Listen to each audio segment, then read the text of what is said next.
ওরে সারা দুনিয়ার মানুষ যদি আমাকে গালি দেয় কোনো দুঃখ নাই, আমার আল্লাহ যদি আমাকে ভালোবাসেন।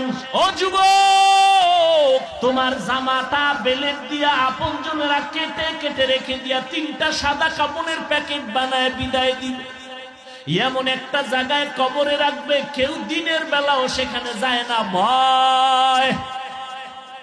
অতএব তুমি কার পাল্লায় পড়িয়া আমার মাওলারে ভুলছো?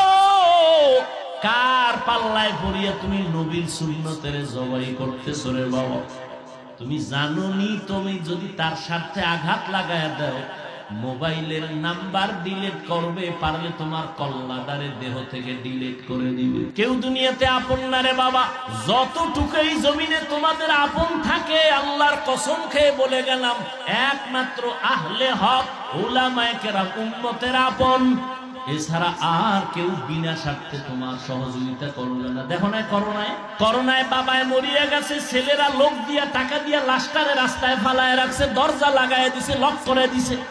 বাবার লাশটা কুত্তায় খাইলো না, জানাজা পড়লো, আর একবারও জানালা দিয়ে তাকায় নেই। কিন্তু এই লাশগুলো দেখছো নি, শত শত করোনার লাশ।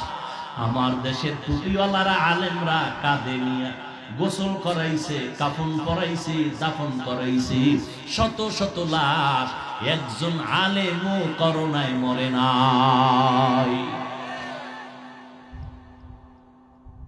ও যুবক,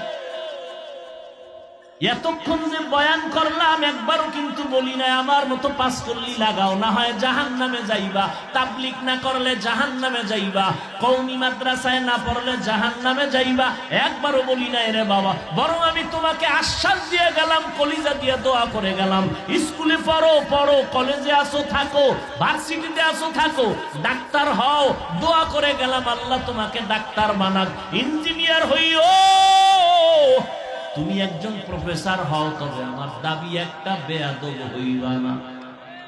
তোমার ব্যবহারে যেন কোনোদিন মা বাপ কষ্ট না পায়, আলেম কষ্ট না পায়। ও যুবক,